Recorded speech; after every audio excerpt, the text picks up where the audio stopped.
Shalom rekan-rekan pemuda, kembali lagi bersama saya Sema Krishna Wiyata Aji dalam Youth for Christ. Pada hari ini kita bersama akan merenungkan firman Tuhan dengan renungan yang ditulis oleh Pendeta Hendrikus Agus Raharjo dengan judul Menjadi Teladan berdasarkan 1 Korintus pasal 4 ayat 14-20. Tetapi sebelum kita merenungkan firman Tuhan jauh lebih mendalam, mari kita bersatu di dalam doa. Kami mengucap syukur ya Allah untuk penyertaan-Mu dalam kehidupan kami, untuk setiap berkat cinta kasih-Mu yang boleh kami rasakan saat ini. Sebentar kami akan merenungkan firman-Mu. Biarlah kami menyediakan hati kami, pikiran kami, diri kami sepenuhnya untuk dituntun oleh kuasa Roh Kudus, supaya kami boleh dapat mengerti, belajar, dan hidup seturut kebenaran firman-Mu. Inilah ya Tuhan setiap doa permohonan kami. Kami naikkan doa ini dalam nama Tuhan kami Yesus Kristus. Kami telah berdoa dan memohon. Amin.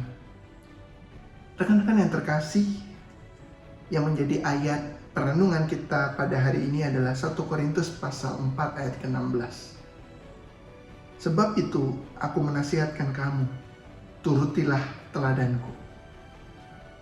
Kalau kita bicara soal panutan atau teladan, pasti banyak dari kita yang langsung berpikir tokoh terkenal yang kita jadikan panutan atau teladan kita.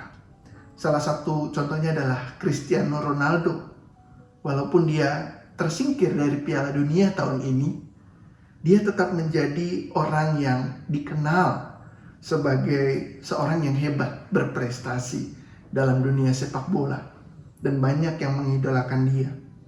Ia membawa klubnya, negaranya untuk meraih gelar-gelar bergengsi di dunia.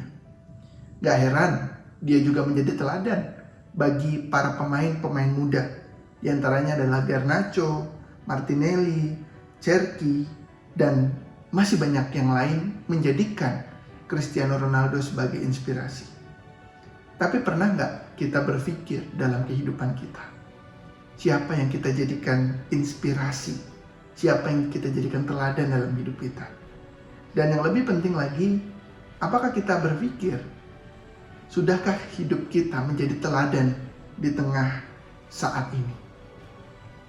Dalam 1 Korintus pasal 4, Rasul Paulus berkata kepada jemaat di Korintus agar mereka mengikuti teladannya. Mungkin terdengar pada saat itu Paulus sedang memuji dirinya sendiri. Namun tidak demikian. Paulus berani berkata demikian karena ia sendiri sedang berusaha mengikuti Kristus. Hidupnya, cara berpikirnya, pelayanannya semua diarahkan untuk dan kepada Kristus. Artinya teladan utama Paulus pada saat itu bukan dirinya sendiri, tetapi Kristus. Paulus hanya ingin orang lain melihat Yesus dalam hidupnya. Nah, rekan-rekan yang terkasih, hal ini juga berlaku dalam setiap kehidupan kita. Sadar atau tidak, selalu ada orang yang melihat, memperhatikan kita. Cara kita bertindak, cara kita bersikap, cara kita berbicara, dan cara kita memperlakukan orang lain. Bisa jadi saudara kita, teman sekolah kita, teman kuliah, bahkan rekan kerja kita. Mereka melihat bagaimana kita bertindak di tengah kehidupan kita saat ini. Kalau orang meniru hidup kita, apakah mereka akan semakin dekat kepada Kristus?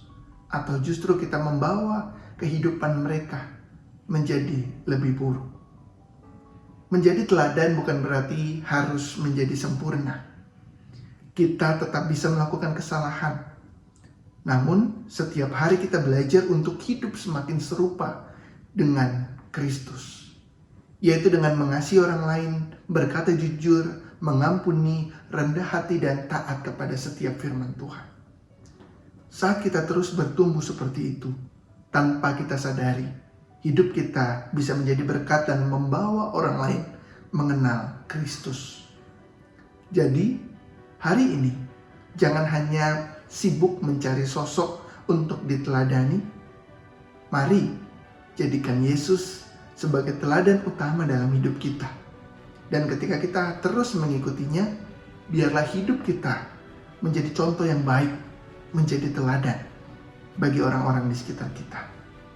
Kiranya Tuhan menolong kita untuk hidup semakin serupa dengan Kristus, sehingga melalui hidup kita namanya semakin dimuliakan. Mari kita berdoa.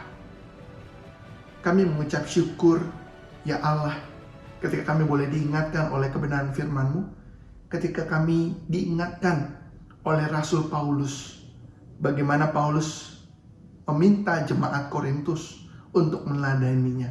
Bukan dirinya sendiri, tetapi Kristus yang menjadi pusat dari kehidupannya.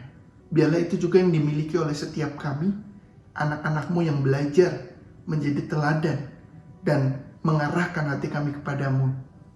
Dan biarlah itu juga yang menjadi semangat bagi setiap kami untuk memperbaiki cara hidup kami, supaya setiap orang yang memperhatikan kami boleh berjumpa dengan Engkau dalam setiap apapun yang kami kerjakan. Inilah ya Tuhan setiap doa permohonan kami. Kami naikkan doa ini di dalam nama Tuhan kami Yesus Kristus. Kami telah berdoa, memohon, serta mengucap syukur. Amin. Rekan-rekan yang terkasih, demikian renungan kita pada hari ini. Jangan lupa untuk like, subscribe, dan bagikan kepada yang lain. Tuhan memberkati kita semua.